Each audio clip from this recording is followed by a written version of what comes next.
আবার ডোবার সব মাছ তুলে আনছিস নাকি? শোনো, কথা মতো দিয়ে চলে আসবে। আজ সব খেয়ে ফেলবো আমি, মাকে কিচ্ছু দিব না।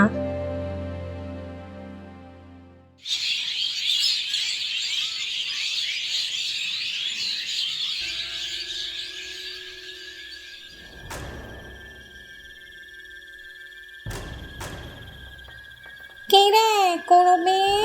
এই ভর সন্ধ্যেবেলা গাছে ঝুলে আছিস কেন? আহ মা, চেঁচামেচি করো না তো। এই বজ্জাত পাখিগুলোকে আজ আমি কাঁচাই চিবিয়ে খাবো। হায় হায় হায়, এই মেয়েটা যে আমার কোনো কথাই শোনে না। এই জঙ্গলে তো মানুষের ছায়া অবধি দেখা যায় না, কোনো জন্তু জানোয়ারও দেখা যায় না। কয়টা পাখি একটু বট গাছে এসে বসে, কিচিরমিচির করে দেখতে ভালোই লাগে বেশ। তোমার দেখি মানুষের বাচ্চাদের মতো দয়ার শরীর হয়েছে। ওরে নিচে আয় বাপু, নিচে আয়। বলো এখন, তোমার জন্য কিচ্ছু শান্তি মতো করতে পারি না। যা, নিমতলি পুকুর থেকে কিছু বড় বড় মাছ ধরে নিয়ে আয়। মাছ? ছ্যা ছ্যা ছ্যা ছ্যা ছ্যা ছ্যা। মা, ডাইনিদের সর্দানি হয়েও তুমি এইসব মাছ ঘাস লতা পাতা খাও? ডাইনি সমাজে মুখ দেখাবে কি করে তুমি? আমি ওসব মাছ খাবো না। এমনিতেই তোমার হাতের যে রান্না এত বাজে খেতে। না না না না না, খাবো না আমি ওসব। যা না কুরবি, আমি চোখে ঠিক মতো দেখতে পাই না, তাই তো তোকে যেতে বলি নাকি। আচ্ছা, আজ তোকে অনেক মজা করে রান্না করে দিব। আচ্ছা, যাচ্ছি। ধুর ধুর ধুর, মায়ের হাতের মাছ সিদ্ধ খেতে খেতে আমার জিভের স্বাদ কমে এসেছে। বলে যে চলো গ্রামে যাই, মানুষ ধরে ধরে খায়। না, মা তো সেই মাছই খাবে। কিন্তু না, আমি আর এই মাছ খাবো না বাবা। রামপুর গ্রামের শেষ প্রান্তে ছিল একটা নারিকেল বাগান। চারপাশে উঁচু উঁচু নারিকেল গাছ। দিনের বেলা জায়গাটা শান্ত, কিন্তু রাত নামলেই বাতাস ভারী হয়ে উঠত। লোক মুখে শোনা যেত ও বাগানে থাকে দুই ডাইনি, মা ও মেয়ে। মায়ের নাম ধূসরী, কুচকানো ধূসর ত্বক, লালচে চোখ, কানে কম শোনে কিন্তু মন্ত্রশক্তিতে ভয়ঙ্কর। আর মনে একটু দয়া মায়া আছে। তার মেয়ের নাম কুরবি, শ্যাওলা রঙের গা, লম্বা চুল আর ঠোঁটে লেগে থাকা ভয়ঙ্কর হাসি। মানুষের মাংসের প্রতি তার অদম্য লোভ। মায়ের কথা মতো কুরবি যাচ্ছে নারিকেল বাগানে, সেখানে ছোট্ট একটা ডোবা থেকে মাছ ধরার জন্য। বাগানে পৌঁছেই সে একটা নারকেল গাছের মাথার উপর উঠে বসে আর মনে মনে ভাবে, মায়ের জন্য শান্তি মতো কিছু খেতেও পারি না। এখানে কিছুক্ষণ একটু বসে থাকি, দেখি কোনো মানুষ আসে নাকি এ পথে। কিছু নারকেল নিজে ফেলে দেই বরং। উম, উম, উম, উম, উম, উম। ধূপ ধূপ করে নারকেলগুলো মাটিতে পড়ে। এ নারকেল বাগানের নারকেলগুলো বেশ বড় বড়। গ্রামের মানুষের নারকেলগুলোর প্রতি অনেক লোভ, কিন্তু ডাইনির ভয়ে আসতে পারতো না। তবে সেই পথে আজ বুলু নামের এক মানুষ ঘরে ফিরছিল। নারকেলগুলো চোখের সামনে দেখে লোভ সামলাতে না পেরে বলে উঠল, বাপরে বাপ, কি বড় বড় নারকেল, পেকে একদম টসটসা হয়েছে। হুম, আশেপাশে তো কেউ নেই, বরং কয়টা নারকেল কুড়িয়ে নিয়ে যাই, বউ দেখলে অনেক খুশি হবে। যেই ভাবা সেই কাজ। বুলু নারকেল কুড়োতে হাতটা নিচে বাড়ায়, কিন্তু নারকেলগুলো তার হাত থেকে দূরে সরে যাচ্ছিল, যেন কেউ নারকেলগুলো টানছে। বুলু বলে, এ কি, নারকেলগুলো এমন সরে যাচ্ছে কেন? আমি ধরতে পারছি না কেন? না না না, যে করে হোক নারকেলগুলো ধরতেই হবে। এদিকে কুরবি গাছের মাথায় বসে সব কিছু দেখছিল। তারপর যেই না বুলু একটা নারকেল শক্ত করে ধরতে যায়, অমনি উপর থেকে বিকট একটা শব্দ শোনা যায়।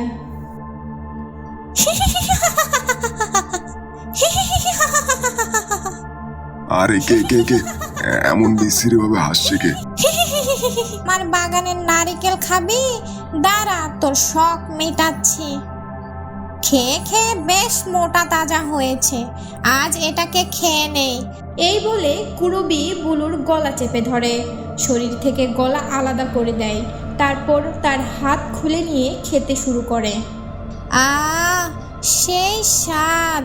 খাওয়া শেষ করে পুকুর থেকে কয়টা বড় বড় মাছ তুলে ঘরে ফিরে যায়।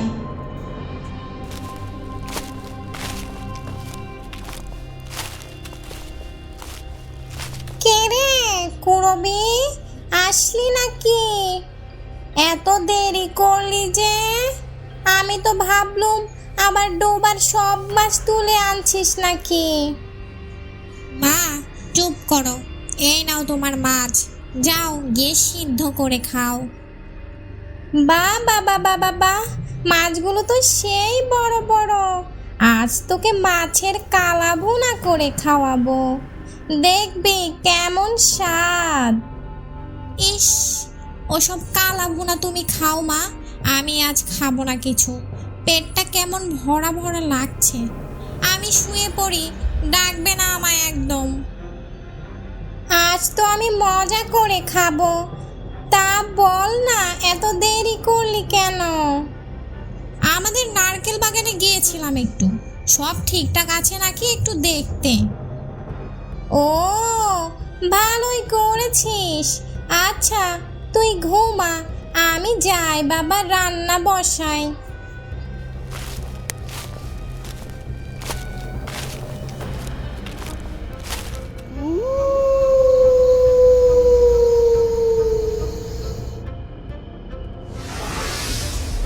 পরদিন সন্ধ্যার পর কুরবি আবার নারকেল বাগানে চলে যায়। আজকের আকাশটা ধূসর, হালকা ঝাপসা মেঘ জমেছে। কুরবি বাগানের প্রবেশপথে এসে থেমে দাঁড়ায়, চারপাশে কেউই নেই। কুরবি বলে, আজকে দেখব কে আমার শিকার হয়ে যায়। আজও কি মানুষের স্বাদ খেতে পারবো আমি? আজকেও বরং নারকেল গাছে উঠে বসি আর দেখি কে আসে এ পথে।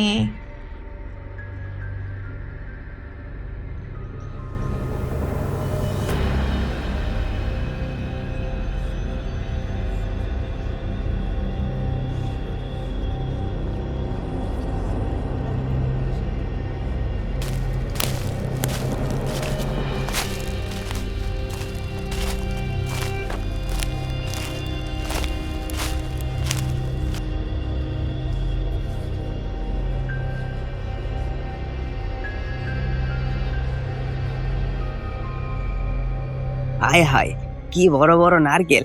উফ উফ বাবা, এমন নারকেল বাজারে বিক্রি করতে পারলে আমি তো কোটিপতি হয়ে যাব। তবে মানুষ বলে এই বাগান নাকি ডাইনিদের। হুম হুম, আশেপাশে তো কোনো ডাইনি নেই, তাহলে কি সব গুজব? ইস, যদি আগে জানতাম, উফ বাবা, তাহলে কতই না ভালো হতো। নারকেলগুলো দেখে মনে হচ্ছে অনেক স্বাদ হবে। আজকে আমি কয়টা ঘরে নিয়ে যাই, কাল সকাল সকাল ভ্যানগিরি নিয়ে এসে সব নিয়ে যাব। আর কেউ আমাকে বড়লোক হওয়া থেকে আটকাতে পারবে না। যেই না সুজন নারিকেলে হাত দিবে, ঠিক সেই সময় হঠাৎই কুরবি তার সামনে এসে দাঁড়ায়। আমাদের বাগান থেকে নারকেল নিবি? খুব বড় লোক হওয়ার ইচ্ছে, তাই না? আমি চুরি করতে আসিনি, আমায় ছেড়ে দাও, আমাকে কিছু করো না। তোকে ছেড়ে দেব? আরে তুই তো আজ রাতে আমার খাবার। এদিকে মা ধূসরি দূর থেকে মন্ত্রপাঠ করে সব শুনছিল। চোখে কম দেখলেও কানের শ্রবণ শক্তি তার অনেক বেশি। সব কিছু দেখে সেও নারকেল বাগানে হাজির হলো আর বলল, দাঁড়া করবে, এ কি করছিস তুই? ইস রে, মা এসে গেল, এখন তো আর খেতেও দেবে না।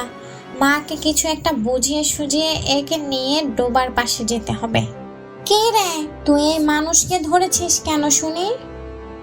মা, দেখো দেখো, এই লোভী মানুষ আমাদের বাগানে নারকেল চুরি করতে এসেছে।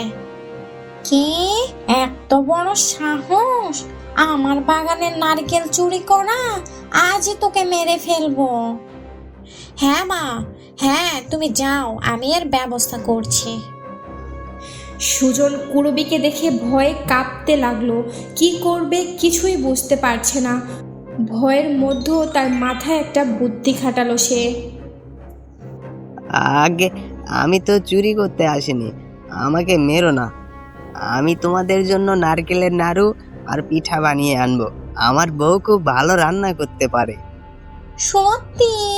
তুই আমাদের নারকেল নাড়ু পিঠা বানিয়ে খাওয়াবি? কতদিন পিঠা খাই না। হ্যাঁ রে, আমি তো বানাতে পারি না ওসব। আচ্ছা শোন, তোকে ছেড়ে দেব যদি তুই সত্যি পিঠা খাওয়াস তবে। আরে তোমরা বিশ্বাস করো, আমি কাল এই সময় তোমাদের জন্য পিঠা বানিয়ে আনবো। তোকে আজ ছাড়লে কাল যদি আর না ফিরিস? হ্যাঁ হ্যাঁ, যদি আর না ফিরিস। আমি তো আসবই, আর তোমরা তো ডাইনি, তোমাদের তো অনেক শক্তি। যদি না আসি, তোমাদের শক্তি বলে আমাকে খুঁজে বের করে মেরে ফেলো। আচ্ছা, তাই হবে। তুই নে, এখান থেকে বড় বড় কয়েকটা নারকেল নিয়ে নে, তারপর বাড়ি চলে যা। কাল এ সময় না আসলে তোর খবর আছে। এরপর সুজন কয়েকটা নারকেল কুড়িয়ে নিয়ে তার বাড়ির পথে রওনা দিল। বাড়িতে পৌঁছে সুজন যেন একটু স্বস্তি পেল। বুকের ভেতরটা তখনও ধুকপুক করছে। দরজার কাছে দাঁড়িয়ে হাঁপ ছাড়ল সে। গিন্নি, আরে ও গিন্নি। রান্নাঘর থেকে তার বউ তাড়াতাড়ি বেরিয়ে এলো। হ্যাঁ গো, এসেছো তুমি? ও মা, হাতে দেখি বড় বড় নারকেল। এমন নারকেল তো আমি জীবনেও দেখিনি। তা দেখবে কি করে, ডাইনির কাছে নারকেল বলে কথা। হাই সর্বনেশে কথা! রাত বিরাতে এসব না বললে কি নয়, গা ছমছম করছে আমার। আরে সত্যি গো গিন্নি, উফ, আমার কথা যে বিশ্বাসই করে না। একেবারে সত্যি, আজ তো তোমার বরকে ডাইনিরা খেয়েই ফেলতো। হাই হাই হাই হাই, এসব কি বলছো তুমি? তবে শোনো কি হয়েছে। ব্যবসার কাজ সেরে ঘরেই ফিরছিলাম ওই জঙ্গলের ওই দিক দিয়ে। কিন্তু কিন্তু ও জঙ্গল যে অভিশপ্ত, সবাই তো তাই বলে। তবুও কেন ও পথে এসেছো তুমি? ও পথ দিয়ে আসলে একটু তাড়াতাড়ি হয়, এ ভেবেই তো আসলুম। তারপর নারকেল বাগানের কাছে যেতেই দেখলুম বড় বড় নারকেল পড়ে আছে মাটিতে। ইহ বাবা, লোভ আর সামলাতে পারলুম না। তারপর সুজন এক নিঃশ্বাসে সব ঘটনা খুলে বলল তার গিন্নিকে। কিভাবে হঠাৎ কুড়বি তার সামনে এসে দাঁড়ায়, কেমন করে ভয়ঙ্কর হাসে, আর কিভাবে সে বুদ্ধি খাটিয়ে পিঠা বানিয়ে দেওয়ার কথা বলে প্রাণে বেঁচে যায়। আর দূর থেকে ডাইনি মা ধূসরির হুমকি, সবকিছুই খুলে বলল সে। এই কি কাণ্ড করেছো তুমি! এখন যদি আমার হাতের পিঠা ডাইনের ভালো না লাগে, তাহলে যে আমাদের মেরে খেয়ে ফেলবে। আরে ধুর, এই গ্রামে তোমার মতো সুস্বাদু পিঠা কেউ বানাতে পারে নাকি? তুমি চিন্তা করো না গিন্নি, দেখবে ডাইনি তোমার হাতের পিঠা খেয়ে প্রশংসা করবে। কে জানে বাবা, আবার খুশি হয়ে তোমার জন্য সোনা টোনাও দিতে পারে। ওমা, তাই নাকি গো? তাহলে তো ভালোই হয়। কাল সকাল থেকে আমি পিঠার কাজ শুরু করে দেব। নারকেলের নাড়ু, ভাপা পিঠা, পুলি পিঠা সব বানাবো, তুমি একটু চিন্তা করো না।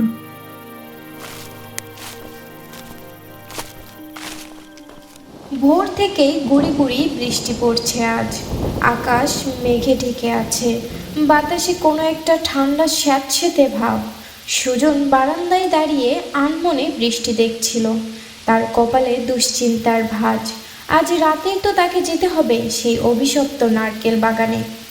কিছুক্ষণ বৃষ্টি দেখার পর সে ধীরে ধীরে রান্নাঘরের দিকে গেল। আরে ও গিন্নি, এ তো বৃষ্টি থামার নামই দেখছি না গো, কি হবে এবার? রান্নাঘরে ঢুকতেই সুজন থমকে গেল। চারদিকে নানান রকম পিঠা সাজানো, নারকেল নাড়ু, ভাপা পিঠা, পাটিসাপটা, দুধ পুলি। গরম ভাপে ঘরটা ঝাপসা হয়ে আছে। চুলায় ঠিক ঠিক করে আগুন জ্বলছে, মিষ্টি গন্ধে পুরো ঘর ভরে গেছে। সুজনের বউ কড়াইয়ে নেড়েই চলেছে নারকেলের পুর। তার চোখে মুখে একরকম ব্যস্ততার ছাপ। খুন্তি নাড়তে নাড়তে সে বলল, হ্যাঁ গো, তাই তো দেখছি, সকাল থেকে বৃষ্টি থামার নামই নেই। তবে সন্ধ্যা নামতে নামতে কমে যাবে, তুমি এত চিন্তা করো না। উফ বাবা, দেখেই তো জিভে পানি এসে গেল। আমাকে একটু দাও না গিন্নি, একটু খেয়ে দেখি কেমন হয়েছে তোমার হাতের পিঠে। এই এই, একদম না, হাত দেবে না পিঠাতে, এগুলো সব তিনাদের জন্য। তুমি শুরু করলে তো সব শেষ করে ফেলবে। আরে না না না, সব তো খাবো না, দু একটা চেখে দেখবো শুধু, যদি স্বাদ কম বেশি হয় আর কি। না না গো, একদম না। ওরা যদি বুঝে যায় একটা পিঠাও কম, তাহলে সন্দেহ করবে। আমি তোমার জন্য আলাদা করে বানিয়ে দেবো পরে। গিন্নি, আজকের রাতটা আমার কেমন কেমন জানি অশুভ লাগছে। ভয় পেও না গো, ভালো মন নিয়ে যাচ্ছ, ভালো কিছুই হবে।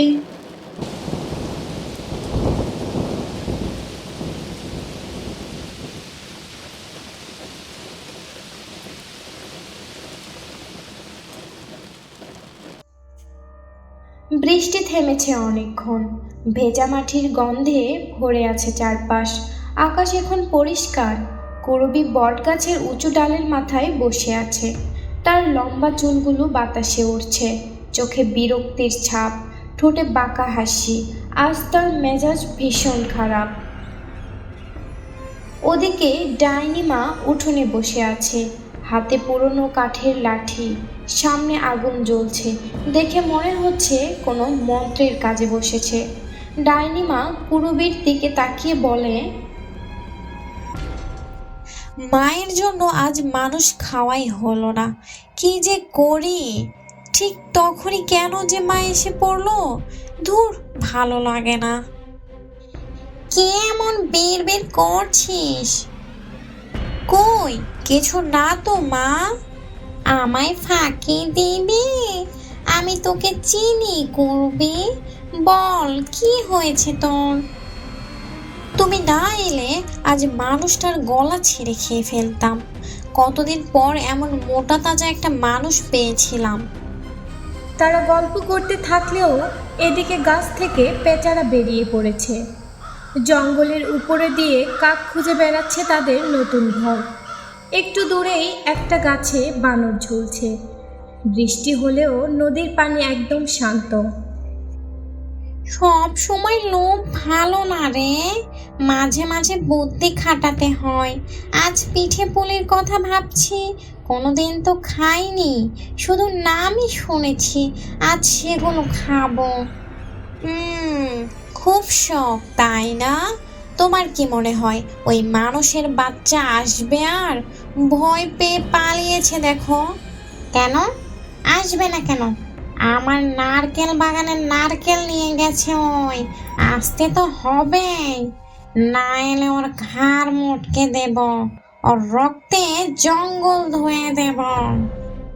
মা, যদি ওই ফাঁকি দিয়ে পালিয়ে যায়, যদি খাবার নিয়ে না আসে, তাহলে আমি মন্ত্র পড়ব, ওর ঘরে আগুন জ্বলবে, দরজা জানালা সব পুড়ে ছাই হবে, পালানোর পথ পাবে না আর। তাহলে আগে পিঠা খাবে তুমি, তারপর তারপর যদি স্বাদ ভালো লাগে ওদের ছেড়ে দেব, আর যদি ভালো না লাগে তাহলে দুজনেই চিবিয়ে খেয়ে ফেলবো। রাত নেমে এসেছে। আকাশ পরিষ্কার, বৃষ্টির কোনো চিহ্নই নেই আর। ভেজা মাটির গন্ধ এখনো হালকা ভাসছে বাতাসে। সুজনের বউ রান্নাঘরে শেষবারের মতো সব পিঠা সাজিয়ে গুছিয়ে রাখছে। ঘর ভরে গেছে মিষ্টি গন্ধে। সুজন একটু গম্ভীর মুখে দাঁড়িয়ে আছে, ভয় লুকাতে চেষ্টা করছে। ওগো, সব রেডি হয়ে গেছে, তুমি আর দেরি করো না, আল্লাহর নাম নিয়ে বেরিয়ে পড়ো দেখি। হ্যাঁ গিন্নি, সাজিয়ে দাও, আমি এখনই রওনা দিব। শোনো, কথা মতো দিয়ে চলে আসবে, বেশি কথা বলবে না কিন্তু। তুমি ভয় পেও না, তোমার হাতের পিঠা খেয়ে ওরা খুশি হবে। এদিকে সুজন আর তার বউ পাশের ঘরে বসে শেষবারের মতো আলোচনা করছে, কিভাবে যাবে, কি বলবে, কতক্ষণ থাকবে। ওদিকে তখন নারকেল বাগানে কুরবি গাছের ডালে বসে আছে, তার চোখে অস্থিরতা। না, একবার গ্রামের মধ্যে ঢুকবো নাকি, দেখি বেটা পালিয়েছে নাকি সত্যিই পিঠা বানাচ্ছে। যেই ভাবা সেই কাজ। কুরবি ধীরে ধীরে অন্ধকার ভেদ করে গ্রামের পথে হাঁটতে লাগলো। হঠাৎ বাতাসে ভেসে এলো নারকেলের পিঠার মিষ্টি গন্ধ। কুরবির চোখ চকচক করে উঠল। কত সুন্দর, কি মধুর গন্ধ।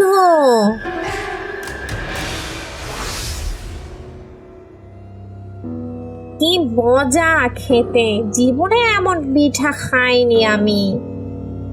আজ সব খেয়ে ফেলবো আমি, মাকে কিচ্ছু দিব না। আর মাও তখন রেগে এই মানুষটাকে মেরে ফেলবে, তখন মাংসও খাওয়া হবে। সুজনের বউ রান্নাঘরে গেল পিঠার হাঁড়ি সাজিয়ে তার বরকে দেওয়ার জন্য। ঠিক তখনই সামনে তাকাতেই তার মাথা ঘুরে যাওয়ার মতো অবস্থা। হায় হায় গো, এ কি দেখছি আমি, এ কি সর্বনাশ হলো গো আমার। ওগো, একটাও যে পিঠা নেই, একটু আগেও তো আমি সব ঠিক করে রেখে গেলাম, কই গেল সব। চলো আমরা বরং পালিয়ে যাই। যেই সুজন আর তার বউ পালানোর জন্য বাড়ি থেকে বের হলো, অমনি কুরবে আর তার মা তাদের সামনে এসে দাঁড়ায়। কে রে, পালিয়ে যাচ্ছিস নাকি? এই ছিল তোদের মনে? মা, এক্ষুনি ওদের ধরে মেরে ফেলো। না না না না না, বিশ্বাস করো আমরা পিঠা বানিয়েছিলাম, কিন্তু সব পিঠা কে যেন চুরি করেছে। আবার মিথ্যে কথা, তোদের দুজনকে আমি মারবো না, মারবো তো শুধু তোর বরকে। আমাদের মেরে ফেলো না, আমাদের মেরে ফেলো না, আমাদের আর একবার সুযোগ দাও। না না না মা, এসব মানুষের বাচ্চাদের বিশ্বাস করতে নেই। মরার আগে আমাদের একটা ইচ্ছে পূরণ করো। কি হয়েছে বল, কি ইচ্ছে তোর? তুমি তোমার মন্ত্র শক্তি কাজে লাগিয়ে একবার দেখো কোনটা সত্যি কোনটা মিথ্যা। কি হয়েছে আমাকে দেখতেই হবে।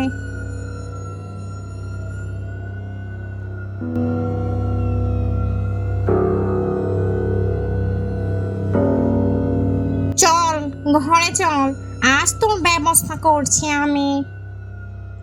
মানুষগুলোর মধ্যে তো আমার মান সম্মান আর রাখলি না। হ্যালো ফ্রেন্ডস, আমাদের চ্যানেলের কেমন কার্টুন আপনাদের পছন্দ অবশ্যই তা কমেন্টে জানাবেন।